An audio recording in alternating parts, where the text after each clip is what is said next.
সিরিয়ালের নায়ক আর নেই, অল্প কয়েকদিনের পথ চলা।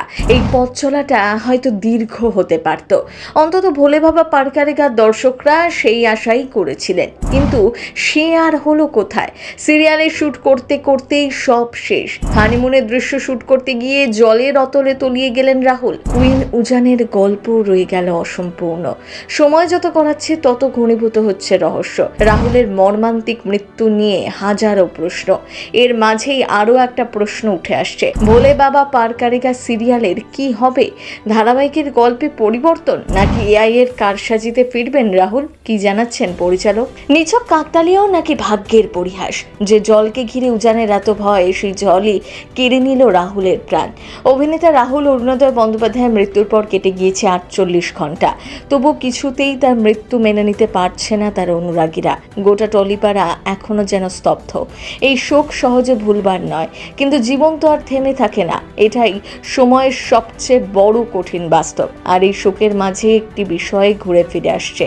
রাহুল অভিনীত ভোলে বাবা পারকারেগা ধারাবাহিকের ভবিষ্যৎ কি? রাহুলকে ছাড়াই কি এগোবে গল্প, নাকি বন্ধ হয়ে যাবে স্টার জলসার এই সিরিয়াল? আবার অন্য কোনো অভিনেতা রাহুলের জায়গা নেবে কিনা তা নিয়েও জল্পনা। রাহুলের অকাল প্রয়াণে স্তম্ভিত ভক্তরা। প্রয়াত অভিনেতার জায়গায় বিকল্প কাউকে দেখতে চান না। সোশ্যাল মিডিয়ায় এমনটাই লিখেছেন অনেক অনুরাগী। এরই মাঝে শোনা যাচ্ছে রাহুলের শেষ দৃশ্যে বিকল্প হতে পারে এআই। তবে কি কৃত্রিম বুদ্ধিমত্তার সাহায্যে এই শুটিংয়ের পরবর্তী পরিকল্পনা? উজান কুইনের রসায়ন অল্প কয়েকদিনেই দর্শক মনে দাগ কেটেছিল।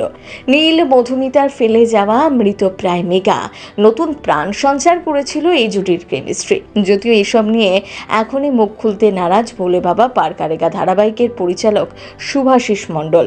তিনি বলেন, এখনই বিষয়টি নিয়ে কিছু বলতে পারবো না, কারণ তদন্তের আওতাধীন।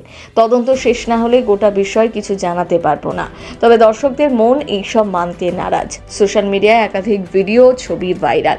প্রিয় অভিনেতার এভাবে চলে যাওয়া মেনে নিতে পারছেন না কেউই।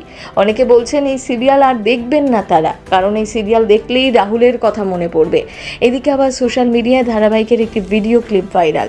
সেখানেও রাহুলকে বারবার শেষের কথা বলতে শোনা যাচ্ছে। আর সেখানেই প্রশ্ন উঠছে, তবে কি সবটাই কাকতালীয়, নাকি তিনি তার মৃত্যুর ইঙ্গিত পেয়েছিলেন? সিনেচক্র।